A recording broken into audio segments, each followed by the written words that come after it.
এলো মাহে মুহররম জানাই তারে স্বাগতম। এলো মাহে মুহররম জানাই তারে স্বাগতম। এসো বিশ্ব শান্তি করি কামনা,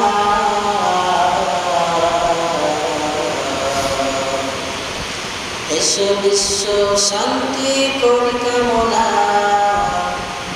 নিয়ে ইমানি চেতনা। এলো মাহে মুহররম, এলো মাহে মুহররম জানাই তারে স্বাগতম। এলো মাহে মুহররম জানাই তারে স্বাগতম। আলহামদুলিল্লাহ, সৃষ্টির মহান স্রষ্টা দয়াময় আল্লাহ পাকের দরবারে লাখ কোটি শুকর সুজুদ যে আল্লাহ পাক রব্বুল ইজ্জত আল জালাল আমাদেরকে দুনিয়ার সমস্ত কাজ থেকে ফারাক করে সমাজের মধ্যে হাজারো মানুষের মধ্যে থেকে ছাঁটাই বাছাই করে আল্লাহর ঘর মসজিদে আমাদেরকে আগে থেকে আসার মতো তৌফিক দান করলেন। এজন্য সকলেই নিয়ামতের শুকর আদায়ার্থে মুসলমান হিসাবে ইমানের আওয়াজকে উঁচু করে এক আওয়াজে উচ্চ কণ্ঠে কালেমাতে শুকর আদায় করে সকলে জবান খুলে পড়ে আলহামদুলিল্লাহ। অতঃপর যারা আমাদের হেদায়েতের জন্য মুক্তির জন্য যুগে যুগে লক্ষাধিক নবী রাসূল পাঠিয়েছিলেন, তাদের মধ্যে আমার আপনার নবী সর্বশ্রেষ্ঠ নবী, যিনি দুজাহানের সরদার, মানবতার মুক্তির দিশারি, সাইয়্যিদুল মুরসালিন, রাহমাতুল লিল আলামিন, আফজলুন নবিয়্যিন, নবী মুহাম্মদ মুস্তাফা সাল্লাল্লাহু আলাইহি ওয়াসাল্লাম।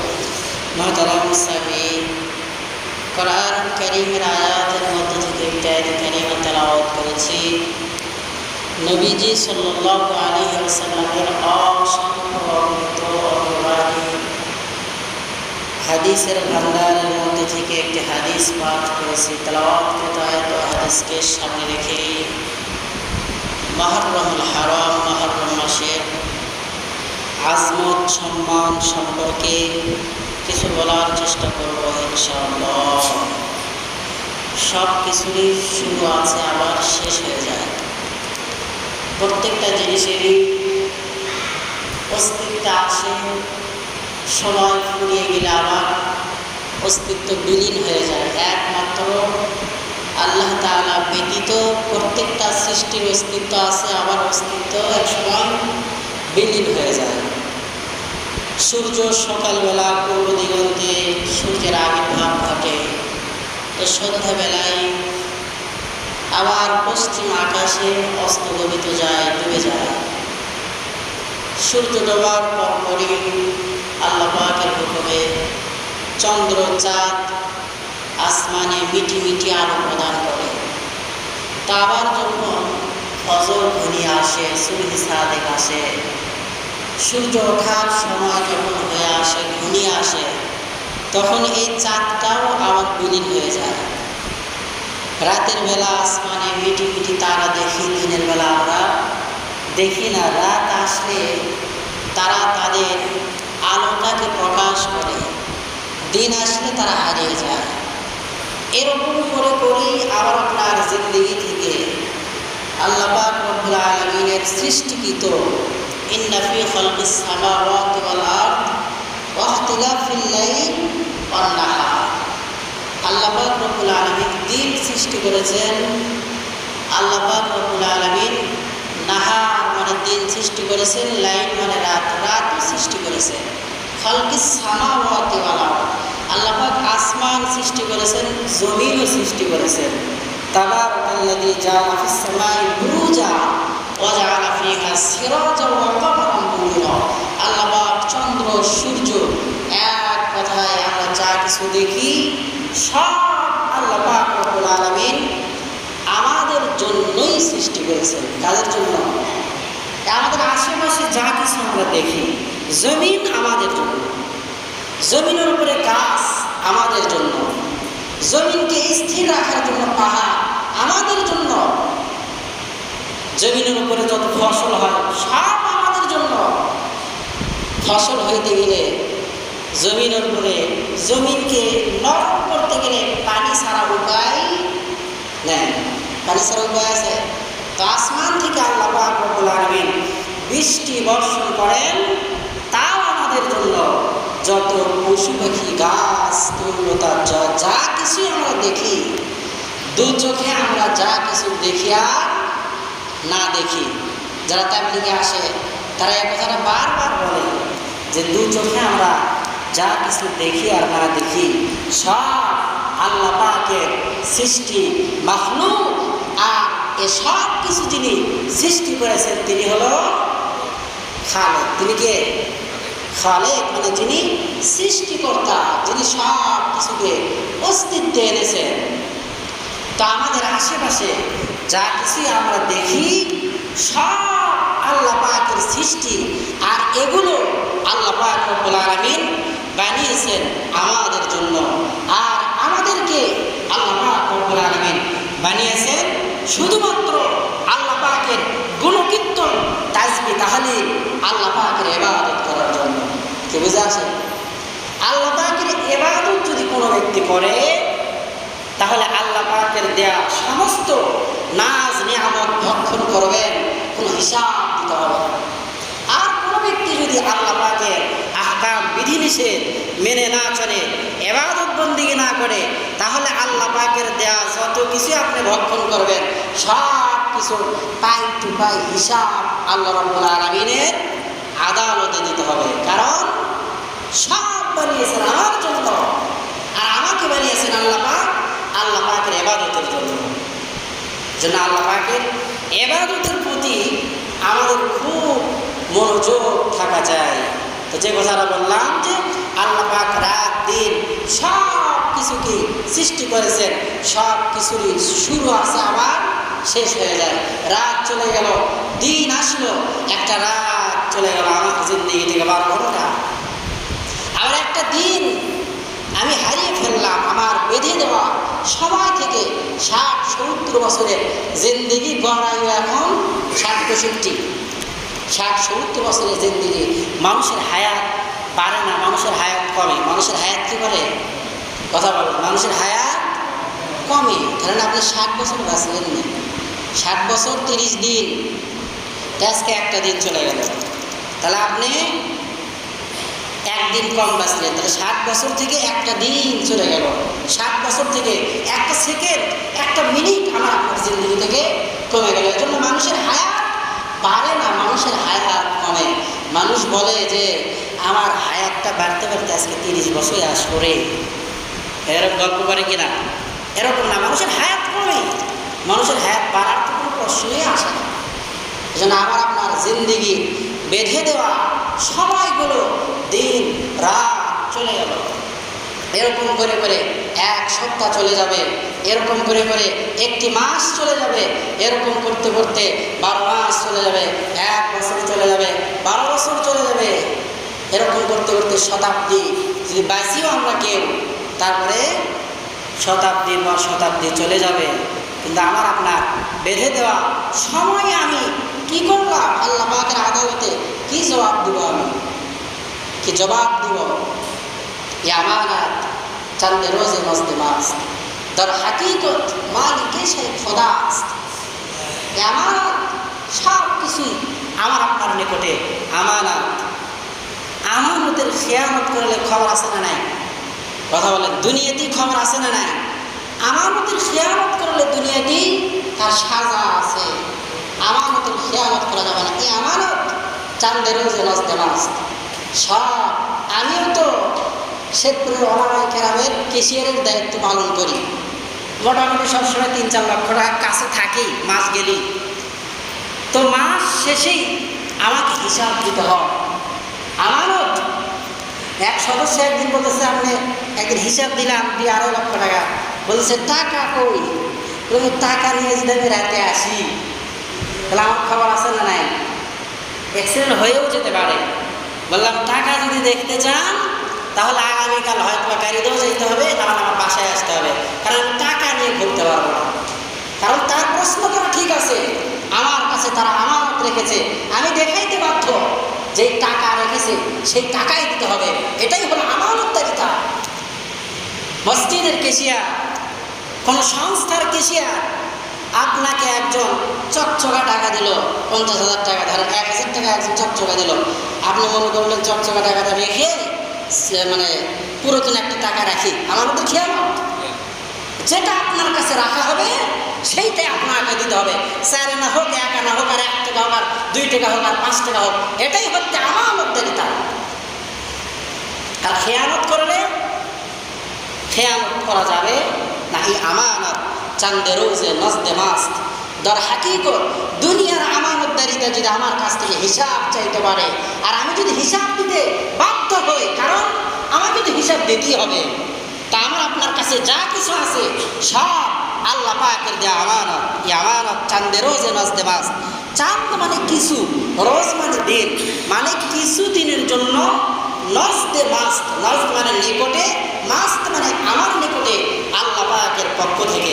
চোখ আমানত, মাথা আমানত, হাত আমানত, পা আমানত, পেট আমানত, আমার শরীরে পুরা অঙ্গ প্রত্যঙ্গ সব কিছুই আল্লাহ পাকের দেয়া আমানত। আমানতের খেয়ানত হয়ে যাবে তো আল্লাহ পাক রব্বুল আলামিন সঙ্গে সঙ্গে পাকড়াও করবে। আমানতের খেয়ানত, চোখ দ্বারা বেগানার দিকে তাকাইলেন তো আমানতের খেয়ানত হয়ে গেল, পেটে হারাম খাবার ঢুকাইলেন আমানতের খেয়ানত হয়ে গেল, পা দ্বারা অসৎ কাজে পাও বাড়াইলেন তা আমানতের খেয়ানত হয়ে গেল, অন্তর দ্বারা অন্যের ক্ষতি করার পরিকল্পনা করলেন তা আমানতের খেয়ানত হয়ে গেল। প্রত্যেকটা অঙ্গ প্রত্যঙ্গে ওয়াতাশহাদু আরজুলুহুম বিমা কানু ইয়াকসিবুন, সব কিছু সাক্ষী প্রদান করবে। সব কিছু কি করবে? চোখ কথা বলবে আপনার বিরুদ্ধে, হাত কথা বলবে আপনার বিরুদ্ধে।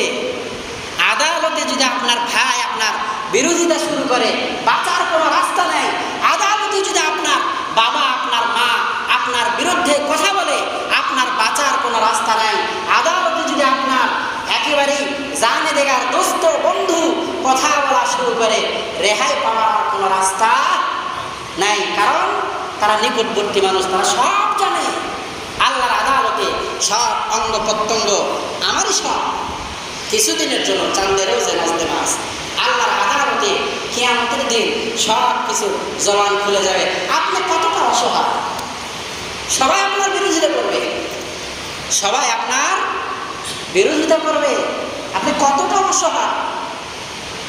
নিজেকে আপনাকে ওই সময় অসহায় মনে হবে দুনিয়াতে, যখন আপনার মা বাবা ভাই বোন আত্মীয় স্বজন পাড়া প্রতিবেশী আপনার বিরোধিতা করবে, তখন আপনার নিজেই মনে চাবে যে জীবনটা দুনিয়াতে দিয়ে দিই, আর বেঁচে থাকার কোনো ইচ্ছা জাগে না, কারণ সবাই তার বিরোধিতায় লিপ্ত।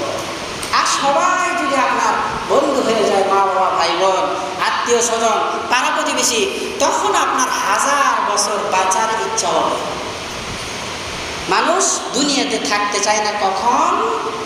চতুর্দিক থেকে মানুষের বহুমুখী চাপ আসে যখন, তখন সে চায় যে আমার জিন্দগিটা আল্লাহ পাক সংকীর্ণ করে দেবে, আমি ইন্তেকাল করি তাড়াতাড়ি।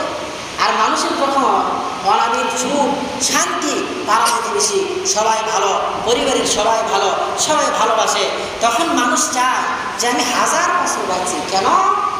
তাহলে তার সুখ শান্তি এখন দুনিয়াতে বেশি। কিয়ামতের ময়দানে প্রত্যেকটা অঙ্গ প্রত্যঙ্গ যদি আপনি আমানতের খেয়ানতদারিতা না করেন, তাহলে আপনার জন্যই কিয়ামতের ময়দান বড় সুখ শান্তির জায়গা হবে। আর যদি আমানতের খেয়ানত করেন, প্রত্যেকটা অঙ্গ প্রত্যঙ্গে যদি আপনি জায়গা মতো এদেরকে কাজে না লাগান, আপনার আমার বিরোধিতা করবে। তো যাই হোক, যে কথাটা বলতেছিলাম, 1 বছর পেরিয়ে গেল, এরকম করতে করতে দিন রাত সপ্তাহ মাস এরকম করতে করতে আমাদের মাঝখান থেকে 1টি বছর পার হয়ে চলে গেল। গত মহরমে বলা হয়েছিল যে 1টি বছর আমাদের মাঝে শুরু হলো, তো এই মহরমেও আবার বলা হচ্ছে যে 1টি বছর আমাদের মাঝখান থেকে বিদায় নিয়ে চলে গেল, আবার আর একটা 1448 পড়ল। বলতে পারেন যে নতুন ওয়াজ এই মহরমে কি জন্য? জানুয়ারি না হয় বৈশাখী করতেন। তো বাংলাতে যেরকম বৈশাখ মাস একটা পহেলা নববর্ষ, মানে বছরের প্রথম মাস, ইংরেজিতে যেরকমভাবে জানুয়ারি একটা বছরের প্রথম মাস, পহেলা জানুয়ারি, পহেলা বৈশাখ, প্রথম দিন, প্রথম রাত। তো ঠিক তেমনিভাবে আমরা মুসলমান, আমরা ইমানদার, আমাদের একটা মাস দিনক্ষণ জানা আছে।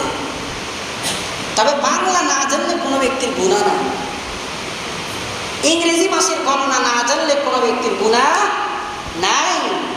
কিন্তু কোনো পরিবারের মধ্যে যদি আরবির হিসাব কেউ না জানে, পুরা পরিবারের মানুষ গুনাহগার। পুরো সমাজের মধ্যে কেউ যদি আরবির হিসাব না জানে, সমাজের মানুষ গুনাহগার। পুরা মহল্লার মধ্যে কেউ যদি আরবি মাসের হিসাব না জানে, পুরা মহল্লাবাসী গুনাহগার। তার মানে আরবি মাসের হিসাব রাখা এটা ফরজে কিফায়া। কিসের মতো? জানাজার নামাজে যদি পুরা গ্রামের মধ্য থেকে একজন উপস্থিত হয়, সবাই গুনাহ থেকে মুক্ত। সবাই কি থেকে মুক্ত? গুনাহ থেকে মুক্ত। ফরজে কিফায়া নামাজ, ফরজে কিফায়া জানাজার নামাজ 4 তাকবীরের সহিত।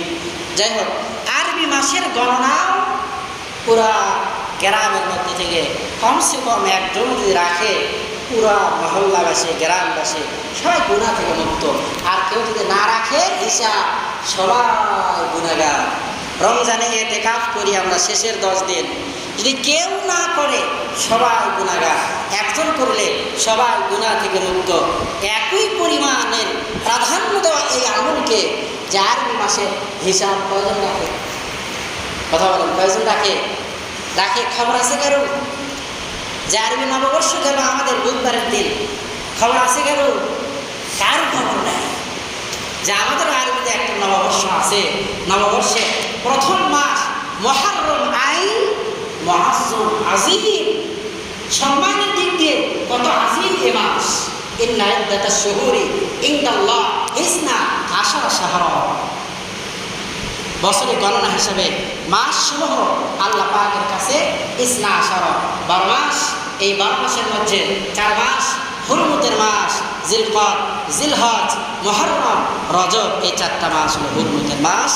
মুহররম এই মুআজ্জম, সম্মানের দিক দিয়ে অতি আজিম।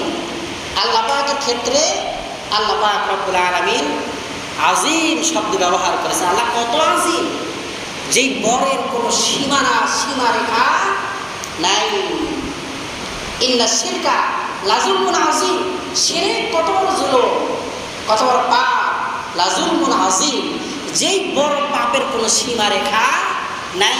ওয়ালাকাদ আতাইনাকা সাবআন মিনাল মাসান ওয়াল কুরআনাল আযীম। কোরআন এত আযীম কিতাব, যেই কিতাবের সীমারেখা, বরত্বের কোনো শেষ নাই।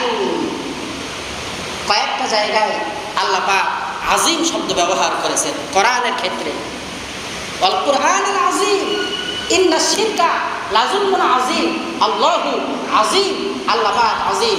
শিরক করা আযীম, মানে সবচাইতে বড় গুনাহ। আল্লাহ পাকের রাসূলের খুলুকে হাসানা, খুলকুন আযীম। আল্লাহ পাকের রাসূলের চরিত্র এত পবিত্র, এত বিশুদ্ধ যে আল্লাহ পাক রব্বুল আলামিন আযীম শব্দ ব্যবহার করলেন। আরেকটা জায়গায় আল্লাহ পাক আজিম শব্দ ব্যবহার করেছেন, খুব ভালো করে মনোযোগ দিয়ে শুনবেন। আরেকটা জায়গায় আল্লাহ পাক রব্বুল আলামিন আজিম শব্দ ব্যবহার করেছেন, মিন দুবুরিন সালসালিম মিন হামাইম মাসনুন। এ জায়গায় আল্লাহ পাক রব্বুল আলামিন আজিম শব্দ ব্যবহার করেছেন। সূরা ইউসুফের মধ্যে আল্লাহ পাক রব্বুল আলামিন আজিম শব্দ ব্যবহার করে জানিয়ে দিয়েছেন আল্লাহ যে রকম আজিম, আল্লাহ পাক যে রকম আজিম, যে আজিমের কোনো সীমারেখা নেই। এরপরে রসুলের চরিত্র এতটাই পবিত্র, এটা পবিত্রতার সীমানা, এটার দূরত্ব যে কত, এটার কোনো মাপ নেই। কোরআন যে কত আজিম কিতাব, এটা বর্ণনা করে শেষ করার মতো নয়। আবার আল্লাহ পাক সূরা ইউসুফের মধ্যে বলেছেন, মহিলাদের চক্রান্ত, মহিলাদের ফাঁদে যারা পড়বে, মহিলাদের চক্রান্ত এটা বড় আজিম, মহিলাদের কায়দা, মহিলাদের কৌশল এটা বড় আজিম। আল্লাহ পাক কত আজিম, সেখানে আজিম শব্দ ব্যবহার করলেন। কোরআন কত আজিম, আজিম শব্দ। আবার মহিলাদের চক্রান্ত এটাও বড় আজিম। এই আজিমে যাদের পা পড়েছে তারা দুনিয়া আখিরাতের সুখ শান্তিগুলো হারিয়ে ফেলছে। না আসো আল্লাহ পাক রব্বুল আলামিন আমাদের সবাইকে মুহররমের শিক্ষা নিয়ে আগামী জিন্দেগিটা পরিচালনা করার মতো তৌফিক দান করুক। আগামীতে মুহররম সম্পর্কে স্তরে স্তরে আলোচনা করা হবে ইনশাআল্লাহ। আর মুহররমের 2টা রোজা আগামী বৃহস্পতিবারে রাখবেন এবং শুক্রবারে রাখবেন। আর কোনো ব্যক্তি যদি বৃহস্পতিবারে না রাখেন তাহলে শুক্রবার আর শনিবার, কি বৃহস্পতিবার অথবা শুক্রবার, অথবা শুক্রবার শনিবার, মানে 2টা রোজা। মূল রোজা শুক্রবারে আগে একদিন অখলিফু ফিহাল ইয়াহুদ ক্বাবলাহু ইয়াওমান বা'দাহু ইয়াওমান, আগের একদিন হয় পরের একদিন, মানে মাঝখানের রোজা শুক্রবারের দিন বৃহস্পতিবারে রাখতে পারেন, বৃহস্পতিবার শুক্রবার অথবা শুক্রবার শনিবার। আল্লাহ পাক আমাদেরকে আমল করার তৌফিক দান করেন। ওয়া মা তৌফিকি ইল্লা বিল্লাহ।